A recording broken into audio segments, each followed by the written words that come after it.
শীতকালীন ফুলের চারা তৈরি, মাটিও তৈরি। এত প্রস্তুতির পরেও দেখা যায় নানান সমস্যা, ইনডোর হোক বা আউটডোর।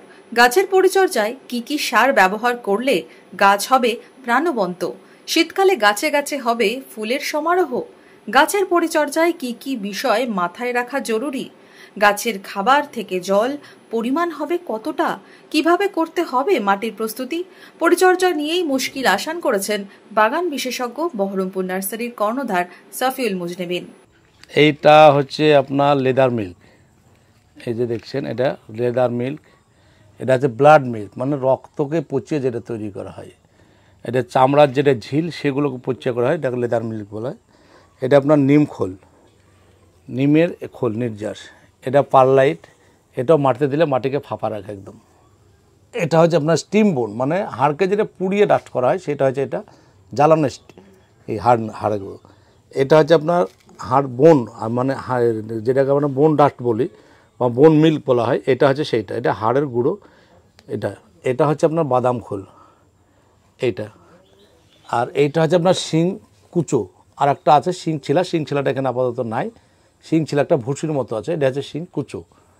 আমাদের একটা মিক্সচার তৈরি হয়, মানে সমস্ত ডাস্ট নেওয়া হয়, সেই ডাস্ট দিয়ে ভার্মির সঙ্গে একটা মিক্সচার তৈরি করা হয়, যেগুলো মানুষ সচরাচর টবে দেওয়ার জন্য ব্যবহার করে, সেটা আমরা করে থাকি।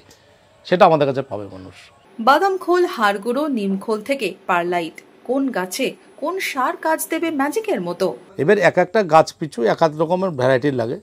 যেমন কিছু কিছু ক্ষেত্রে চন্দ্রমল্লিকার ক্ষেত্রে বাদামের খোল খুব কম পরিমাণ দিতে হয় চন্দ্রমল্লিকার মাটি করতে হলে। ব্লাড মিল্কও তাই, খুব কম।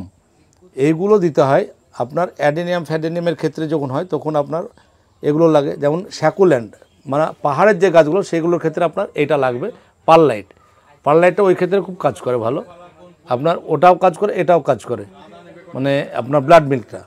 এদের গেলে শিংডারটা, শিংডারটা যে শিংয়ের যে কুচোটা দেখছেন, এই কুচোটা কাজ করে।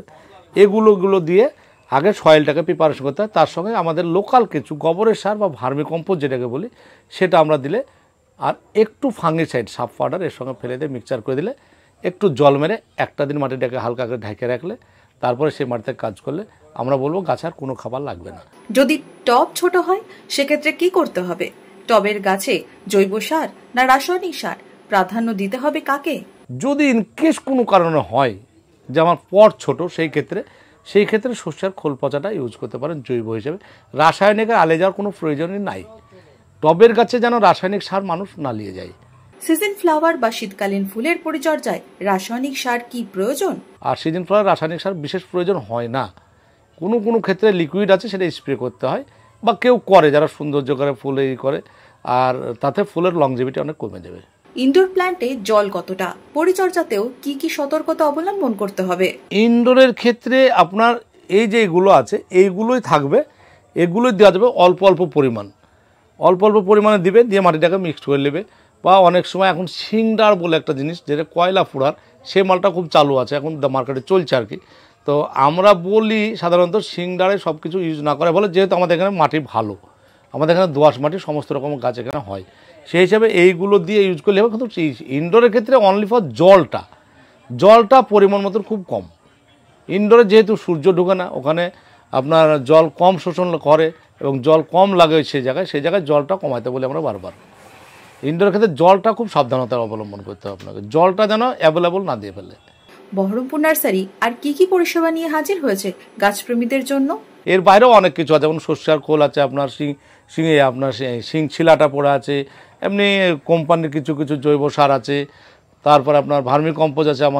আমাদের একটা মিক্সচার তৈরি হয়, মানে সমস্ত ডাস্ট নেওয়া হয়, সেই ডাস্ট দিয়ে ভার্মির সঙ্গে একটা মিক্সচার তৈরি করা হয়, যেগুলো মানুষ সচরাচর টবে দেওয়ার জন্য ব্যবহার করে, সেটা আমরা করে থাকি।